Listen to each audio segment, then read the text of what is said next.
asked Santa Claus to get rid of the Vancouver Reds so I could get back to making you lovely people videos. Just tons of videos. Videos everywhere. I marched in to Santa's office. I stomped in and I was like, listen Santa, you gotta get rid of this apocalypse, the Vancouver riots. You gotta get rid of them, Santa. And he's like, I'll do that, Andrew, but you gotta make 2 videos for December. And I'm like, I'll do that, Santa. You can count on me. I totally fucking lied. Totally not making 2 videos this month. I tried it, did not work. But I made a top 10. Top 10 Half-Life 1 mods. Ah, ha, ha, ha, ha, ha. Ah.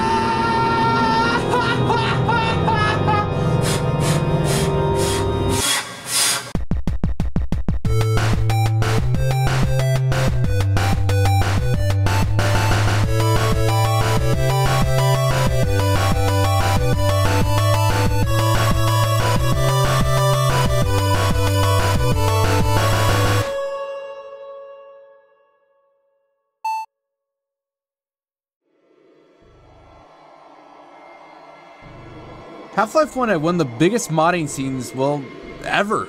I mean, they had everything. From World War mods, to rally racing mods, to tactical mods, and horror mods. Anything and everything you can think of. I feel like we don't really see these kind of modding scenes anymore, so I took a trip down memory lane and made a list of my personal favorite top 10 Half-Life 1 mods.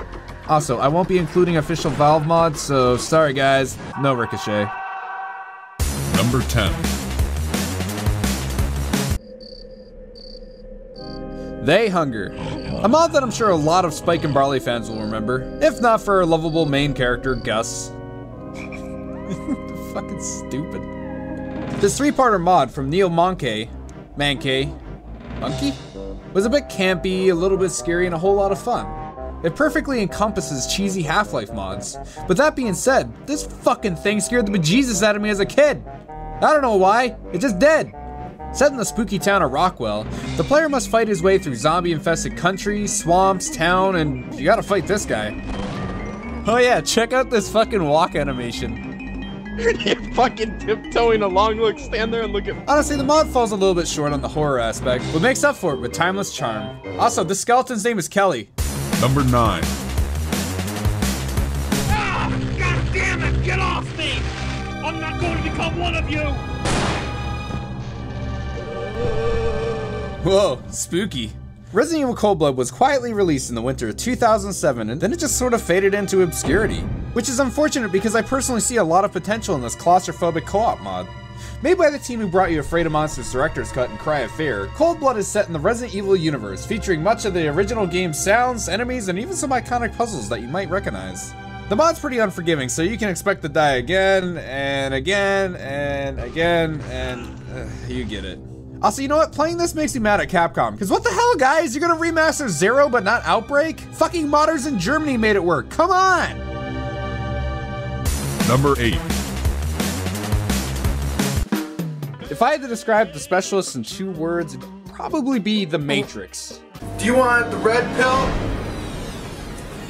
Or the green pill?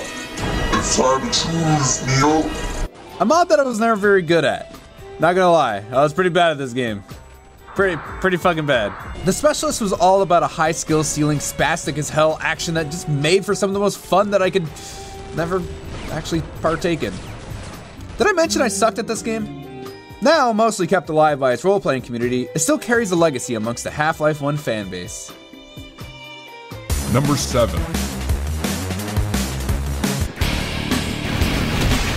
Rock and roll, baby! At one point being the 3rd most popular mod only behind Giant's Counter-Strike and Team Fortress Classic, many consider Firearms to be ahead of its time for having fast-paced pseudo-realistic gameplay with a unique class system that allows you to completely customize your character loadout. Also, it has really dope voice acting. What the fuck kind of yell is that? It also featured limb injury and bleeding out, 2 gameplay elements which were pretty much unheard of back in 2000. Not only that, one of the mod's creators, Zerk, was eventually hired by DICE, and the rumor is that Battlefield's reinforcement ticket system is actually borrowed from the Firearms reinforcement system. Huh, the more you know. Number 6. on, Colonel Kurtz, Captain. Take him out, and I don't mean dinner. Heart of Evil. I'm sure we all remember that Vietnam battle where Captain Percy Freeman had to take down half of Vietnam just to get to evil Colonel Kurtz. You don't? Oh. Heart of Evil is what you get when you combine Apocalypse Now and Resident Evil and turn it into a Half-Life 1 mod. Featuring lots of backtracking, note reading, and puzzle finding, Resident Evil fans will surely feel at home. Also, when I was 13, I was like terrified of these dumb, stupid BOW gorillas, but I mean, they don't look that bad, I guess. The mod's a bit crude, and honestly, the pathfinding is its worst fault. But I think there's a lot of charm to be found in this 2002 Half-Life 1 mod. Also, the voice acting, 10 out of 10.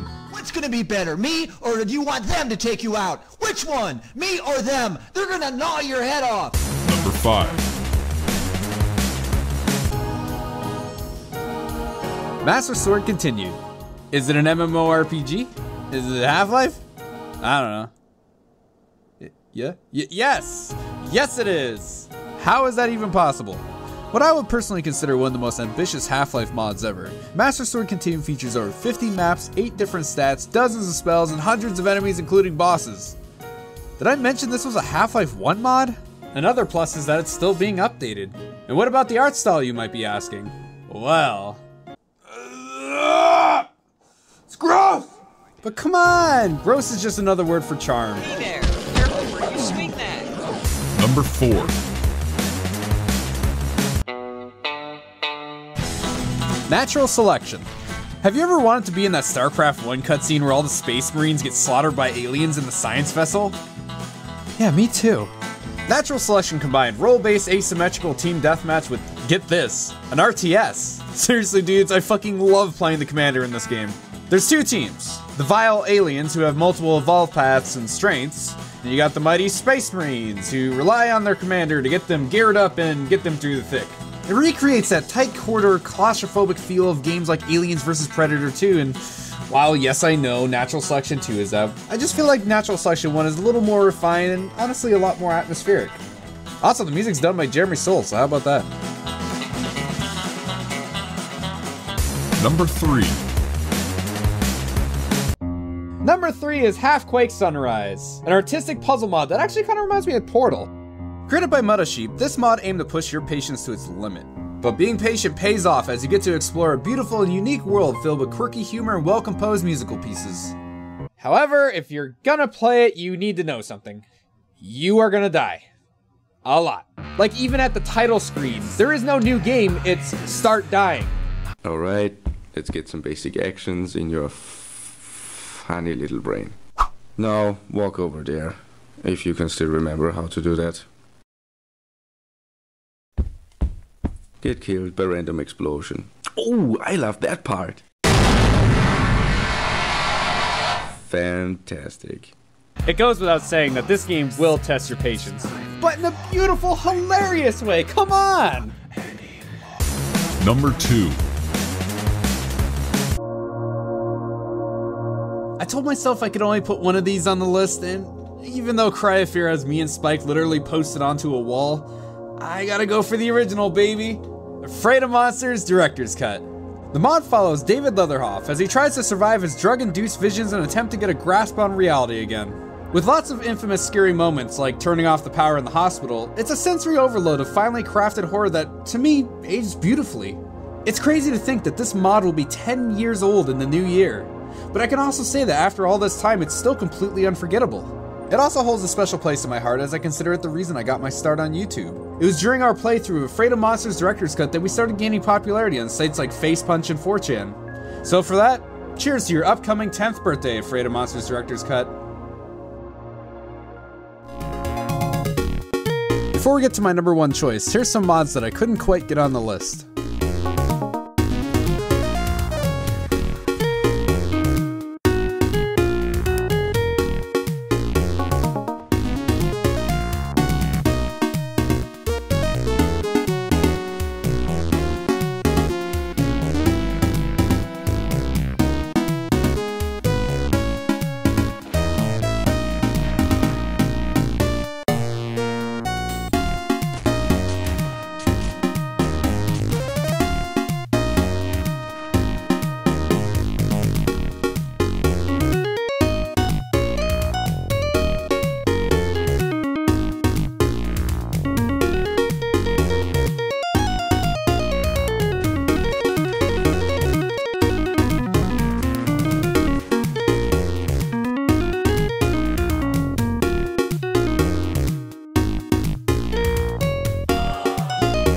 1.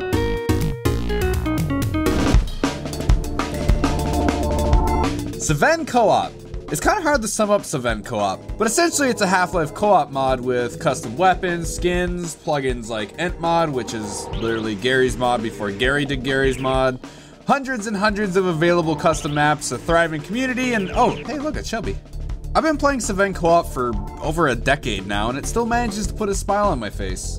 I remember being 15, hosting my very own EntMod server, which by the way was the second most popular EntMod server at the time. Just putting that out there. I remember dumping so many hours into it, building random set pieces, or once in a while play through one of the Resident Evil maps by Mr. Francois. I met so many friends and cool people, it was some of the most fun I've ever had in a game. And that's what modding's all about. Community is the heart and soul of a modding scene, and Seven's community is second to none, which is why it's my #1 Half-Life 1 mod. This is pure fucking...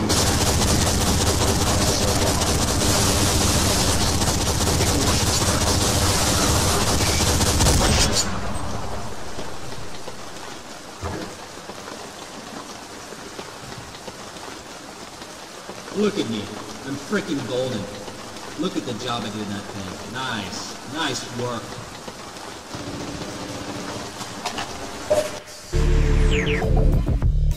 Three years later, and we finally got that Barley episode.